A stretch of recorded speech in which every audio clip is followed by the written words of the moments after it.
এখন আলোচনায় অংশগ্রহণ করবেন মাননীয় সদস্য জনাব আহমদ হোসেন। 161, নেত্রকোনা 5। আপনার নির্ধারিত সময় 5 মিনিট।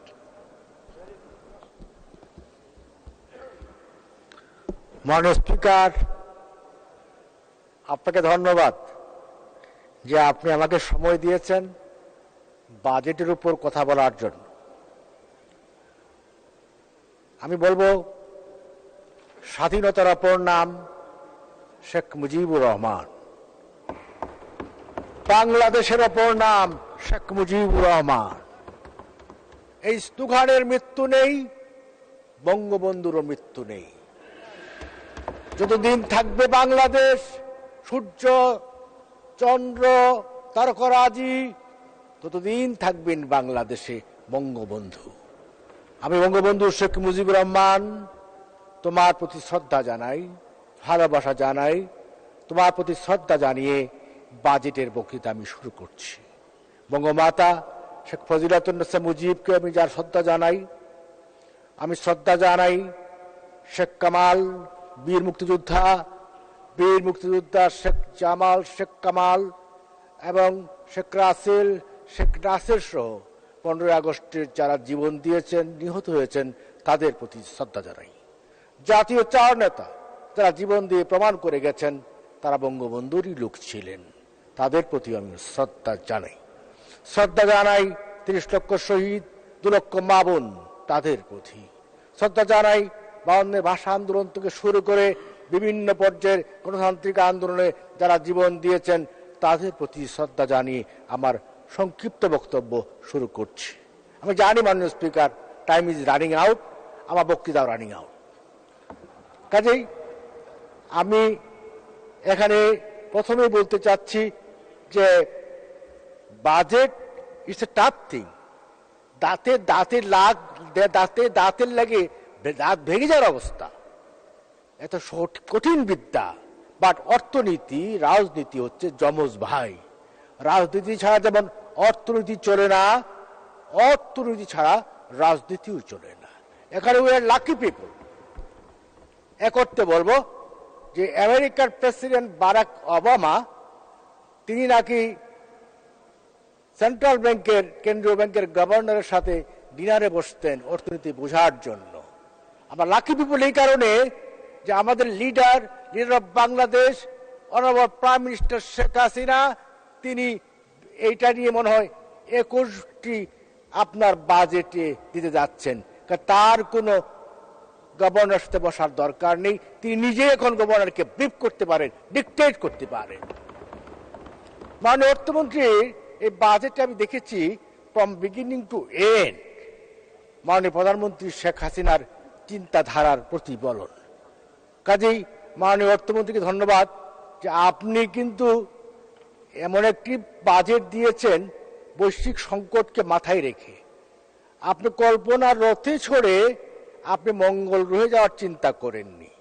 আপনি বাস্তবতার মুখোমুখি দাঁড়িয়ে একটি বাজেট দিয়েছেন যেটা যথার্থ, বাস্তবসম্মত এবং বৈশ্বিক সংকটকে মাথায় রেখেছেন এই কারণে।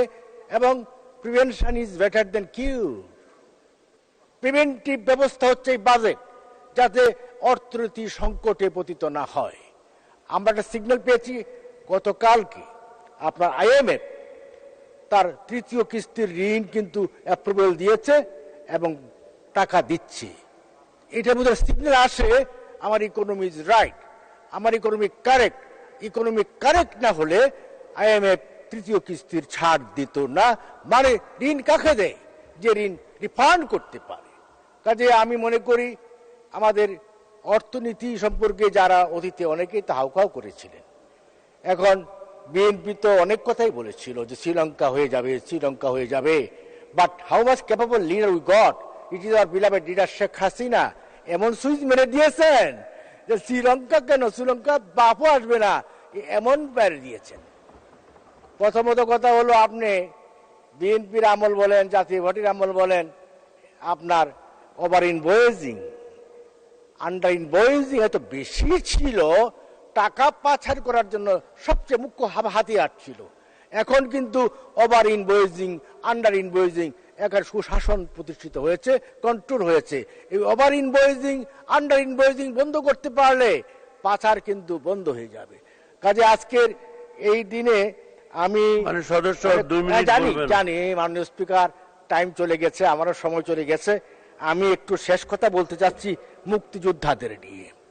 এমপি হওয়া যাবে, মন্ত্রী হওয়া যাবে যুগে যুগে, বাট বীর মুক্তিযোদ্ধা হওয়া যাবে না। কারেক্ট? মাননীয় অর্থমন্ত্রী মহোদয়, আপনি এখানে গ্যাজেটভুক্ত যুদ্ধাহত মুক্তিযোদ্ধাদের কর দিয়েছেন, আয় সীমা দিয়েছেন 5 লক্ষ টাকা, আনচেঞ্জড। অথচ যারা সাধারণ মুক্তিযোদ্ধা তাদের ব্যাপারে কিছু উল্লেখ করলেন না। আমি প্রস্তাব করছি সাধারণ মুক্তিযোদ্ধা যারা আছে, গ্যাজেটভুক্ত যুদ্ধাহত মুক্তিযোদ্ধারা যারা ব্যাটেল ফিল্ডে গুলি খেয়েছে, রক্তকরণ হয়েছে, মরে যেতে পারত, তাদেরকে আপনি 6 লক্ষ টাকা পর্যন্ত আপনি কর মুক্ত করে দেন। আর সাধারণ মুক্তিযোদ্ধা যারা যুদ্ধ করেছে, মাননীয় প্রধানমন্ত্রী বঙ্গবন্ধু কন্যা তাদেরকে সম্মান দিয়েছেন, রাষ্ট্রীয় মর্যাদা দিয়েছেন, আর কেউ দেয়নি। আজকে বীর নিবাস দিচ্ছেন, তাদেরকে আজকে ভাতা দিচ্ছেন কে? It is our beloved leader Bangabandhu কন্যা শেখ হাসিনা।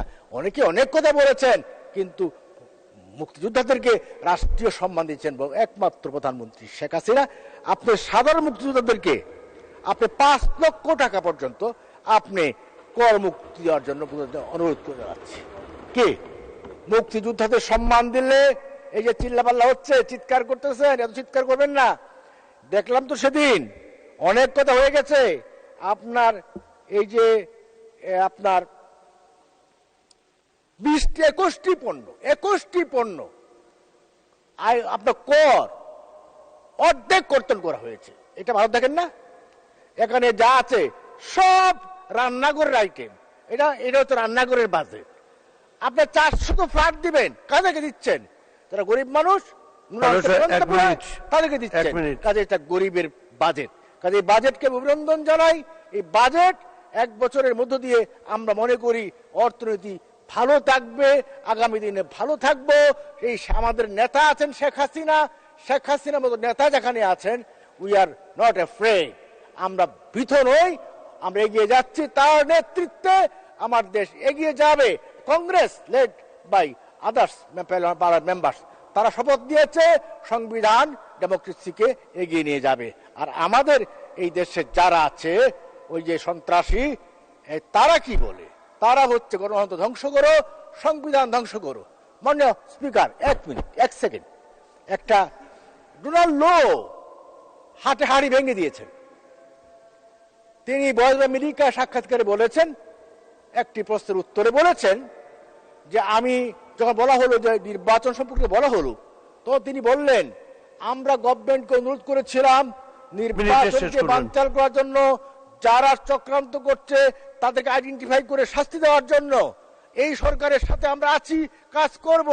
এর মধ্য দিয়ে প্রমাণিত হলো শেখ হাসিনা শুধু শ্রেষ্ঠ পলিটিশিয়ান নন, শেখ হাসিনা একজন আনবিটেন ডিপ্লোম্যাট। তাকে স্যালুট শেখ হাসিনা। ধন্যবাদ মাননীয় স্পিকার। জয় বাংলা, জয় বঙ্গবন্ধু। ধন্যবাদ মাননীয় সদস্য, আপনি অসংখ্য ধন্যবাদ।